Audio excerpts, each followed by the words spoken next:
प्यारे दोस्तों, इस दुनिया से जो भी चला जाता है, जिसका इंतकाल हो जाता है, वो कभी वापस नहीं आता। लेकिन आज की इस वीडियो में हम आपको एक ऐसे आदमी के बारे में बताएंगे जो मरने के 35 साल बाद जिंदा हो गया। ऐसा कब और कैसे हुआ, आज की इस वीडियो में हम आपको बताएंगे। लेकिन उससे पहले अगर आपने इस वीडियो को लाइक नहीं किया है तो वीडियो को लाइक करें। अगर आपने अभी तक हमारे YouTube चैनल को सब्सक्राइब नहीं किया है तो चैनल को सब्सक्राइब करके बेल आइकन ज़रूर दबा दें। तो चलिए वीडियो शुरू करते हैं।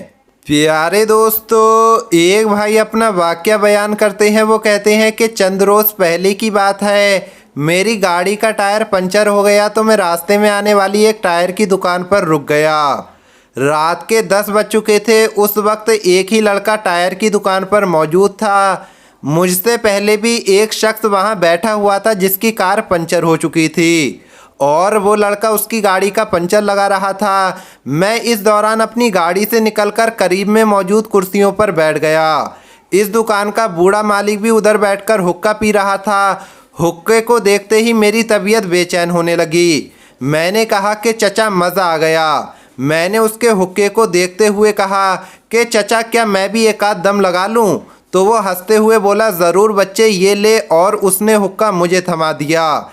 मैंने जैसे ही दम लगाया तो मुझे खांसी आने लगी और ऐसा लगा जैसे मुझे खांसी का ना रुकने वाला दौरा पड़ गया है। तो वो बूढ़ा आदमी कहने लगा, अरे बच्चे, हुक्का पीना मज़दूरों का काम है, ये कोई सिगरेट नहीं है। हुक्के के लिए फेफड़ों में जान होनी चाहिए। मैंने कहा, अब कौन सी जान चचा जी? तो वो मेरी बात समझ गया और बोला, वाकई पहले वाली खुराकें और वर्जिशें अब कहाँ रहीं। उसकी उम्र तकरीबन 80 साल से ज़्यादा थी। घनी और भारी मूछें, सीना चौड़ा और बदन कसरती और तहमद पहने हुए था। उससे बातें शुरू हो गईं और पुराना ज़माना याद आने लगा। देसी लोगों की देसी बातें चल रही थीं और उसने बातों ही बातों में मुझे एक ऐसा वाकया सुना दिया जिसे सुनकर कोई भी उस पर यकीन ना करता। ये वाकया आप उसी की ज़बानी सुनिए। वो बूढ़ा कहता है कि मैं उस वक्त 10 साल का था। समझ लो कि ये बात आज से तकरीबन 70 साल पहले की है। मेरे बाप दादा सरगोदा के रहने वाले थे। अल्लाह की शान देखो कि मेरे दादा की उम्र 100 साल थी जब उन्होंने मुझे ये वाकया सुनाया था। वाकया ये था कि उस इलाके के ज़मींदारों ने अपनी ज़मीन पर कुआं खोदने के लिए कुछ मज़दूर बुलाए जो खेतों में कई रोज़ तक कुएं की खुदाई करते रहे। कुआं काफ़ी गहरा हो गया और पानी निकलने के करीब था कि अचानक एक दिन कुएं की एक तरफ से मिट्टी खिसक कर कुएं में गिर गई और एक मज़दूर भी इसमें दब गया। बाकी के मज़दूरों ने खूब शोर मचाया कि मज़दूर कुएं में गिर गया है, इसको निकालो। जब मज़दूर को निकालने की कोशिश की गई, काफ़ी उसको देखने की कोशिश की गई, लेकिन वो मज़दूर नहीं मिला। लोगों को लगा कि शायद मज़दूर कहीं अंदर चला गया होगा, इसलिए उन्होंने कुएं को मिट्टी डालकर दोबारा बंद कर दिया। क्योंकि अब उस जगह दूसरा कुआं भी नहीं खोदा जा सकता था, इसलिए उस कुएं को बंद कर दिया गया और फिर ऐसे ही ज़िंदगी का पहिया चलता रहा। और 25 से 30 साल बाद वो ज़मींदार मर गया, उसका इंतकाल हो गया। जिसकी जगह में कुआं खोदा जा रहा था, उस ज़मींदार का इंतकाल हो गया। उसके बेटों ने ज़मीन का बंटवारा कर लिया और अपने अपने हिस्से की ज़मीनें बेच डालीं। अब जिन्होंने ज़मीन को लिया था वो उसमें से फसल काटते रहे, लेकिन फिर उन्हें भी एक कुआं खोदने की ज़रूरत पड़ी। इत्तेफाक से उन्होंने उसी जगह कुआं खोदना शुरू कर दिया जहां पहले वाला कुआं खोदने की कोशिश की गई थी। अब मज़दूर जब काफ़ी गहराई तक कुएं की खुदाई कर चुके थे तो अचानक उन्हें धोती का एक कपड़ा मिला। वो मज़दूर बहुत ज़्यादा हैरान हो गए कि ये क्या माजरा है, ज़मीन के इतना नीचे ये धोती का कपड़ा कहाँ से आ गया। सब मज़दूर हैरान और परेशान थे। ज़मींदार आए तो उनको बताया गया कि कुआं खोदते वक्त कुएं से धोती मिली है। उन्होंने मज़दूरों से कहा कि एहतियात से खुदाई करें, अगर ये धोती किसी इंसान की हुई तो उसका जिस्म भी अंदर मौजूद हो सकता है। लिहाजा बड़े ध्यान से कुएं की खुदाई की जाने लगी। उस वक्त तक किसी को ये मालूम नहीं था कि इस जगह पर पहले भी एक कुआं खोदने की कोशिश की जा चुकी है। मज़दूरों ने इंतहाई एहतियात के साथ खुदाई जारी रखी। अचानक कुएं की एक जानिब से एक छोटा सा सुराग उन्हें दिखाई दिया जिसमें कोई इंसान लेटा हुआ नजर आ रहा था। सब मजदूरों की चीखें निकल गईं और वो फौरन बाहर आ गए। क्योंकि वो इंसान जिंदा था। उसकी सफ़ेद दाढ़ी थी जो बहुत बड़ी हो चुकी थी और सर के बालों से उसका चेहरा ढका हुआ था। पहले तो वो मज़दूर ये समझे कि शायद ये कोई जिन या भूत है, लेकिन जब मज़दूरों ने ज़मींदार को बुलाया और जब दोनों ने मिलकर उसे देखा, उस इंसान को हाथ लगाया तो उसके पूरे जिस्म का गोश्त जो था वो पिलपिला यानी मुलायम हो चुका था। उसने जब इंसानों को अपने आसपास देखा तो वो बेहोश हो गया।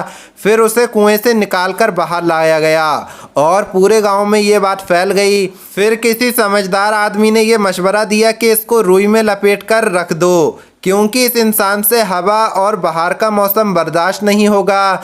न जाने ये कब से यहाँ पड़ा है। इस शख्स को रुई में लपेटकर रख दिया गया और 10 दिन तक हकीम ने इसका इलाज किया। उसको रुई में दूध लगाकर रोज़ चटाया जाता था। 10 दिन के बाद जब वो आदमी काफ़ी हद तक होश में आ गया तो उसने बताया कि बहुत साल पहले की बात है। यहाँ कुआं खोदने के लिए मिट्टी निकाली गई थी, तो एक तरफ से मिट्टी बैठने की वजह से मैं उसके अंदर दब गया था। पुराने लोगों से जब पूछताछ की गई तो उनमें से एक मज़दूर मिल गया जो उस हादसे के वक्त वहाँ मौजूद था, लेकिन वो बहुत ज़्यादा बूढ़ा हो चुका था। उस मज़दूर ने बताया कि हाँ, एक ऐसा वाक़या हुआ था। एक मंजूर हुसैन नाम का मजदूर लापता हो गया था, लेकिन आखिरकार ये कैसे हो सकता है कि 35 साल बाद मिट्टी के तले दबा हुआ इंसान ज़िंदा हो? और ज़िंदा रहने के लिए तो हवा, पानी और खुराक की ज़रूरत होती है। ये बड़ा अजीब सवाल था। आखिर खुराक, हवा और पानी के बगैर कोई इंसान ज़मीन के अंदर कैसे ज़िंदा रह सकता है? और फिर वो भी 35 साल तक ज़िंदा रहा। उस आदमी ने सुना तो कहा कि मैं ही मंजूर हुसैन हूँ। बस ये मेरे करीम रब की शान है कि वो पत्थरों में भी कीड़ों को रिस्क पहुँचाता है और मुझे मिट्टी के तले भी रिस्क पहुँचाया। मुझे नहीं मालूम कि मैं कितने साल से इस मिट्टी के अंदर दबा हुआ हूँ, लेकिन मुझे एक बात का इल्म है कि मैं कभी भी किसी रात भी भूखा नहीं सोया और ना ही मुझे कोई वक्त गुजारने का इल्म है। मैं रोज़ाना ये देखता कि एक गाय सुबह सवेरे मेरे पास आती और अपने थन मेरे सामने कर देती। मैं उसका दूध पी लेता। वो दिन में एक बार आया करती थी, जिसके बाद मैं अल्लाह का शुक्र अदा किया करता था।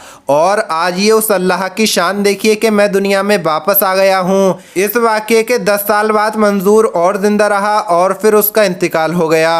बुजुर्गों ने बताया कि इस वाक़ये को गुजरे हुए तकरीबन 200 साल हो चुके हैं।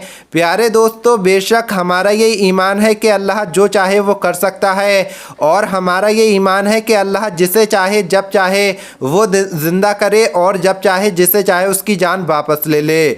लेकिन प्यारे दोस्तों, इस सारे वाक़ये के बारे में आपका क्या कहना है कमेंट बॉक्स में ज़रूर बताएं। मिलेंगे अगली वीडियो में। अस्सलाम वालेकुम, अल्लाह हाफिज़।